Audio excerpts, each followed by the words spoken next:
Avant d'entrer dans le vif du sujet, j'aimerais les amis que nous observons 5 secondes de silence. Pour célébrer la 100e vidéo de l'histoire de la chaîne les amis. Et oui les amis, déjà 100. C'est incroyable à quel point le temps passe si vite. Et quand je me rappelle qu'à la base, cette chaîne était juste pour décrypter ça et là, les concepts de Formule 1 et faire un peu vroom vroom en ligne avec la communauté. Mais grâce à vos retours positifs et à la force que vous me donnez, je me retrouve encore présent devant vous pour partager la passion de la Formule 1. Vous êtes déjà 1300 à me faire confiance et ça me va droit au cœur. Pour tous les nouveaux qui nous rejoignent ou ceux qui n'ont pas encore fait le pas, les amis, vous savez quoi faire pour m'offrir le plus beau cadeau du centenaire de la chaîne. Explosez-moi ce fameux bouton rouge. Abonnez-vous les amis. Allez, on clique.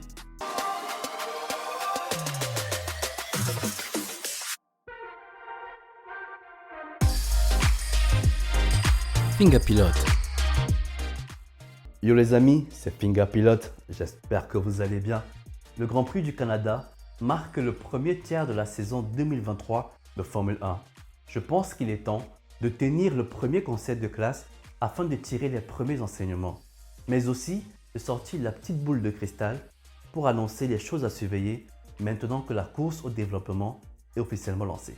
Bien sûr, comme tout conseil de classe qui se respecte, je finirai la vidéo en félicitant ceux qui sont selon moi les 5 top pilotes de ce premier tiers de saison.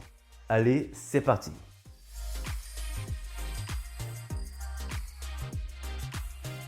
La saison 2023 commence comme la saison 2022 s'est terminée. La firme autrichienne a fait de la Formule 1 son toutou. Ils mettent tout le monde à l'amende et pourtant, certains se demandent même s'ils sont vraiment à fond. Adrian Newey, Pierre Vacher et toute leur équipe ont pondu une merveille et l'ont confiée au talent sûr de Max Verstappen. C'est assez insolent, voire même insultant, de se dire que lorsque Max Verstappen s'élance hors du top 10, la question que tout le monde se pose n'est pas peut-il finir sur le podium, mais plutôt combien de tours lui faudra-t-il pour s'emparer de la tête de la course. Avoir la voiture numéro 1 dans ses rétroviseurs, c'est comme avoir un missile à tête chercheuse à ses trousses. C'est très simple. En 8 courses, Red Bull a 8 victoires, dont 4 doublés. Et si ce n'était à cause d'un Pérez qui croit que la saison de Formule 1 se gagne à bas coût, l'écurie de Horner avait de quoi largement dépasser le début de saison 2019 de Mercedes avec ses 6 doublés consécutifs. Max Verstappen, quant à lui, est responsable de 6 victoires et de 2 P2. Et plus futés d'entre vous ont compris que soit Max gagne, soit il limite la casse en finissant deuxième. Ce qui explique qu'il est premier à la fois au championnat pilote et constructeur à lui tout seul. Bon, on va arrêter le massacre. Je vous propose de sortir vos jumelles et d'analyser ensemble ce qui se passe loin derrière Max et Red Bull. Et qu'est-ce qu'on voit à l'horizon? Deux quarantenaires qui décident d'en découdre après une histoire vieille de 16 ans en noir et blanc en témoignent ces McLaren grises de l'époque. Plus sérieusement, Alonso vs Hamilton, c'est peut-être l'histoire de cette saison. Aston Martin a lancé les hostilités dès Bahreïn en se pointant avec une voiture extrêmement bien née et facile à piloter suivant les propres dires des pilotes.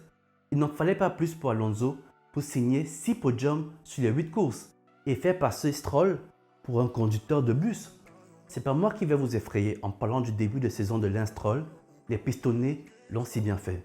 Mais peut-être faudrait-il examiner l'éventualité de se casser encore les poignets, car il n'a jamais été aussi bon pilote cette saison qu'en pilotant les poignets brisés. On se rappelle des 2 premiers Grands Prix. Mercedes, quant à eux, vivent 2 saisons en une seule. Une première saison assez brève de 5 Grands Prix au volant de ce qui fut le dernier essai clinique du concept Zero Pod et qui aura connu son heure de gloire à Melbourne avant de laisser place à la nouvelle W14B à partir de Monaco. Directement, Hamilton a eu le feeling et la confiance qu'il avait perdu depuis février 2022. Et comme Alonso, le lui semble accorder un point d'honneur à recadrer le jeune Britannique qui lui sert de coéquipier, en rappelant à Russell que s'il est l'avenir de Mercedes, lui, il est le présent et le champion de la marque. Mais pour cela, il faudra d'abord re-signer un Hamilton qui performe à la hauteur de la 50aine de millions annuels qu'il exige. Mais aussi, surveiller le package qui arrivera à Silverstone, qui selon Toto est aussi, voire plus important que celui de Monaco. Je finis ce passage sur Mercedes et Aston avec une stat effrayante. Alonso dans son escargot vert compte 2 podiums de plus que Pérez dans sa fusée bleue et qu'il n'a lui-même qu'un seul podium de plus que Hamilton dans son paquebot noir. Fin de la vanne. Les amis, n'oubliez pas également de nous suivre sur les réseaux Twitter et Instagram où nous sommes également assez actifs. Et pour tous les sim racers de la communauté qui jouent à F1, nous sommes également sur Twitch où on organise des courses avec la communauté des Open Lobby. C'est toujours @fingerpilot, donc n'hésitez pas à nous suivre sur les réseaux. Revenons à nos moutons. Je vous propose un petit instant de détente et de rire en évoquant brièvement Ferrari évidemment. Que ce soit sous Binotto ou Vasseur, Ferrari fait du Ferrari. Charles Leclerc aussi toujours entre Maestria avec la seule pole non Red Bull du championnat du côté de Bakou et malchance avec la casse moteur à Bahreïn alors qu'il avait le podium. Dès qu'il pleut à Monaco, le muret stratégique prend l'eau comme d'habitude. Enfin, et alors qu'il est nul 80% du temps, Sainz réussit toujours à être devant Leclerc au championnat. C'est incompréhensible, c'est Ferrari. Mais tout comme Mercedes, Ferrari a apporté de grosses évolutions à sa carrosserie du côté de Barcelone.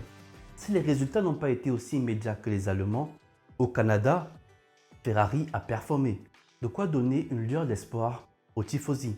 Mais cela est à prendre avec des pincettes pour 2 raisons. Premièrement, Montréal est un circuit assez particulier. C'est un circuit semi-urbain qui donne la part belle au moteur, qui est une force du côté de Ferrari. Deuxièmement, et c'est le plus important, c'est le point crucial, Ferrari a réussi sa stratégie. Et donc pour ça, clairement le Canada ne peut donc pas être représentatif. Après avoir parcouru brièvement les 4 top teams, parlons donc de la catégorie F1.5. C'est vraiment dans ce groupe d'une douzaine de voitures que l'on peut observer le resserrement en performance que la FIA nous a vendu.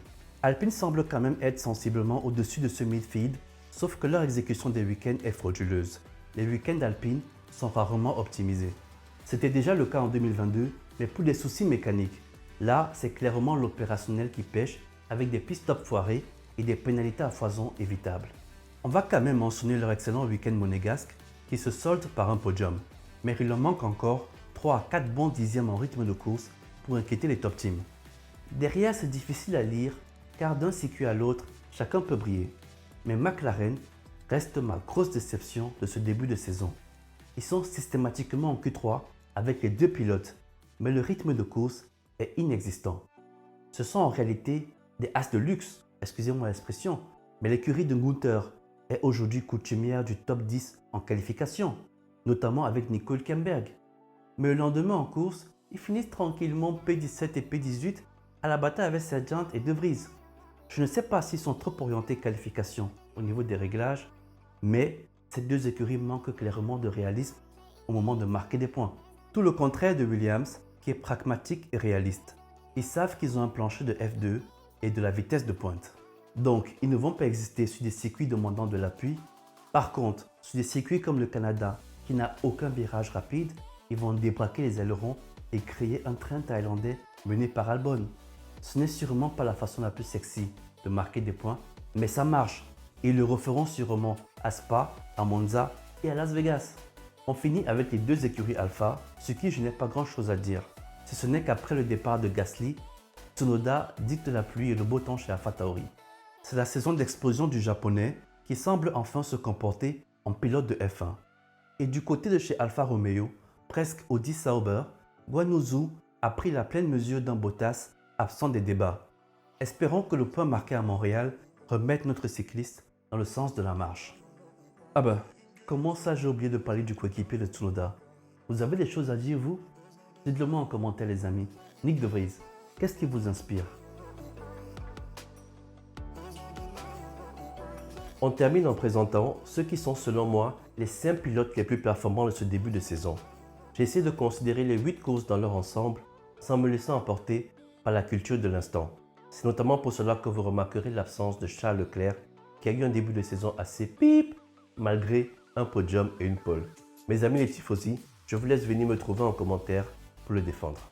En 1, j'ai l'évidence Verstappen qui est bien parti pour être triple champion ou plutôt double champion pour la team LH44. Derrière et de très près, Alonso a absolument maximisé tout ce que Red Bull a bien voulu laisser à manger. En 3, Lewis Hamilton complète ce podium de champion en étant avec Alonso les seuls à avoir réussi à finir P2 en course cette année. Hamilton est suivi de près par son équipier qui rayonne en qualif, mais devrait moins allumer la radio en course pour se concentrer. Et je finis en 5 avec une petite surprise. Je mets Yuki Tsunoda qui extrait une performance que même les ingénieurs d'AlphaTauri n'ont pas vue sur leur data. Voilà les amis, cette 100e vidéo nous a permis d'y voir un peu plus clair sur les dynamiques de ce début de saison. Il est difficile de parler en profondeur de tout le paddock, alors le débat continue en commentaire. Je vous invite également à me donner votre top 5 des pilotes les plus performants de ce début de saison. Sachez que je réponds absolument à tous les commentaires et je prends du plaisir à débattre avec vous. On s'abonne pour mon cadeau du centenaire et on lâche un coup de pouce si les analyses ont été aussi fines que l'écart d'une F1 avec le mur à Monaco. C'était Finga Pilote. Portez-vous bien, à très bientôt. Ciao!